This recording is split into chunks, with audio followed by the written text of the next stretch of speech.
নীলুফার চৌধুরী মনিকে কি এই ভারতের মোদি বিয়ের প্রস্তাব দিছে?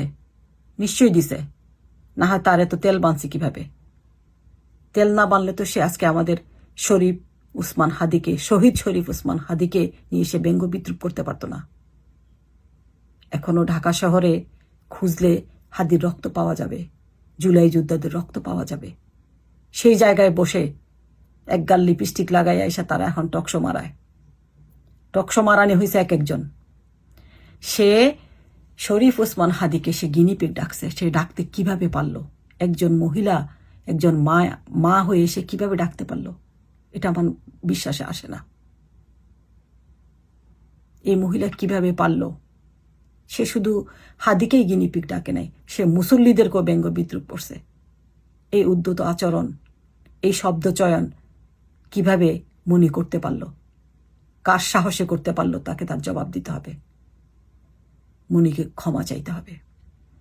নীলুফার চৌধুরী মনি, আপনি ক্ষমা চাইবেন, জাতির কাছে ক্ষমা চাইবেন। জাতি ঠিক করবে ক্ষমা করবে কি করবে না, আর আপনার দল আপনার বিচার করবে কি করবে না সেটাও আমরা দেখব।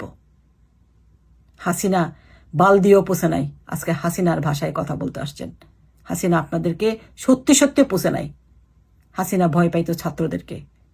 সড়ক আন্দোলনের পর থেকে হাসিনার মাথায় ছিল তাকে যদি কেউ তাড়াইতে পারে একমাত্র তা পারবে ছাত্ররা, এবং তাই হয়েছে। আপনারা কিচ্ছু করেন নাই, আপনার শেষ দিকে এসে যোগ দিছেন।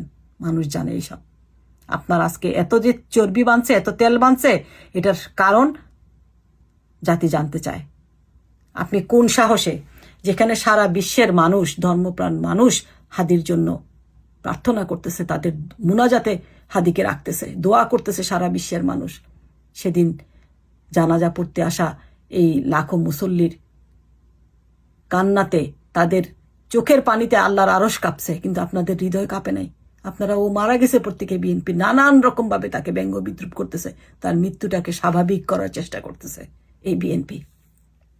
এই জন্য কি এত এত মানুষ রক্ত দিছিল? এত মানুষ রক্ত দিছিল আপনারা ওদেরকে নিয়ে ব্যঙ্গ বিদ্রুপ করার জন্যে? নীলুফার চৌধুরী মনিকে ক্ষমা চাইতে হবে। আপনাকে জাতির কাছে হাত জোর করে ক্ষমা চাইতে হবে।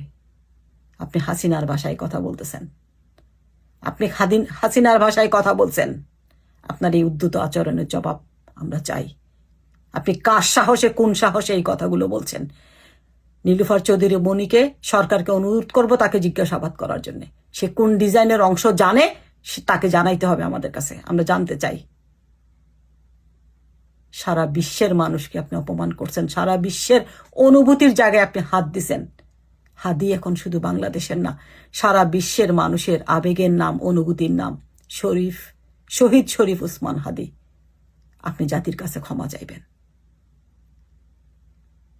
হাদিকে নিয়ে ব্যঙ্গ বিদ্রুপ করা যাবে না। আপনি যে ব্যঙ্গ বিদ্রুপটা করছেন এটার জন্য আপনাকে মাপ চাইতে হবে, এবং আরো যারা সামনে করবার চিন্তা করছেন, আরো যারা পিছলা কথা বলতেছেন, সুশীলতা দেখাচ্ছেন, হাদির মৃত্যুকে নর্মালাইজ করার চেষ্টা করতেছেন, আপনাদের সবাইকে আমরা সাবধান করে দিতে চাই। এত এত রক্ত এই জন্য দেওয়া হয় নাই, এই জন্য দেওয়া হয় নাই।